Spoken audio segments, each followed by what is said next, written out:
Hello everyone, welcome to my channel. This channel is all about the Canadian immigration application processes, news and program updates. My name is Kubeir and I'm an ICCRC licensed Canadian immigration consultant. And in this channel and all our social media platforms, Instagram, YouTube, Facebook, Twitter, I provide you with tips and tools on managing and handling your own immigration application. So if you are here for the first time and thinking Canada, then do consider subscribing to this channel and don't forget to click on the bell icon to receive the notifications when I upload the new video. So let's get started with today's video. So this video is about the Alberta Immigrant Nominee Program and the recent draw that has taken place. They have finally announced the details on their website, and it's finally some good news that's coming out of Alberta for their Alberta Immigrant Nominee Program.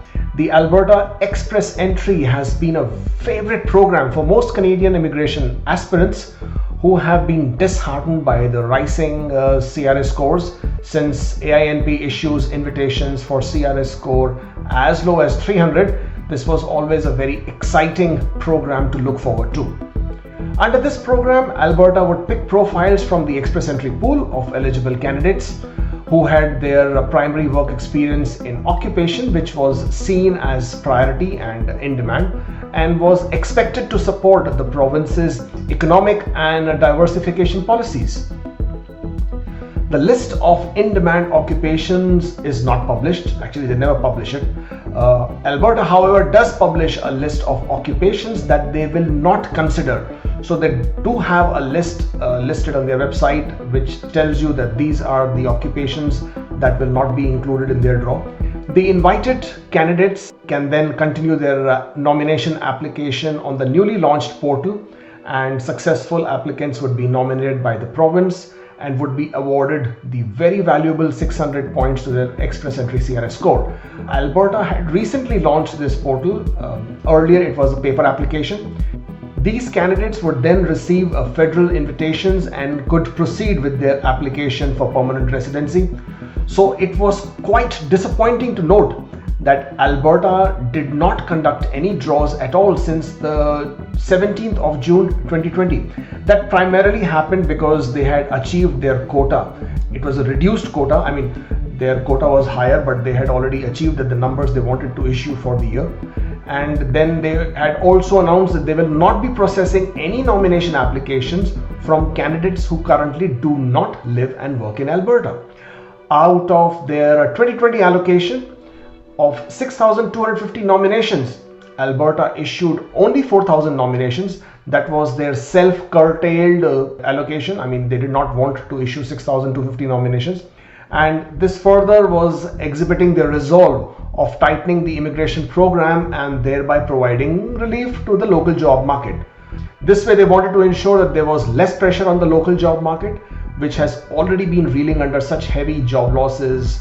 And the current unemployment in Alberta is hovering at almost 7 to 9% mark.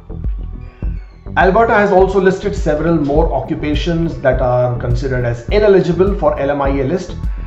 This is also in order to support the availability of local employment opportunities.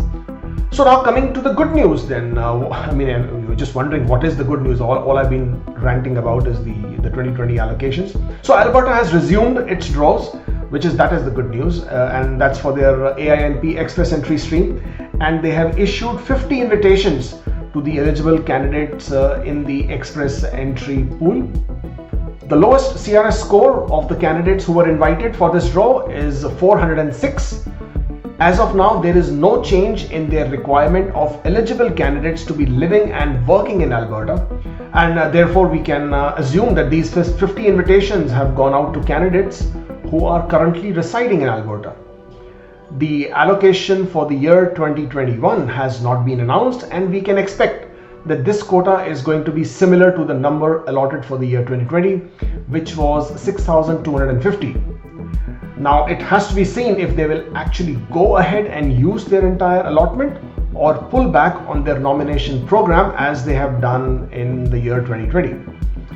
Regardless of what they do later in the year, in the short term, it's definitely a relief for a lot of candidates who live in Alberta and were eagerly waiting for them to start this process again. Well, folks, that's all from me today. like and share this video with other people who are also following this process. And of course, do subscribe to the channel. I will see you next time.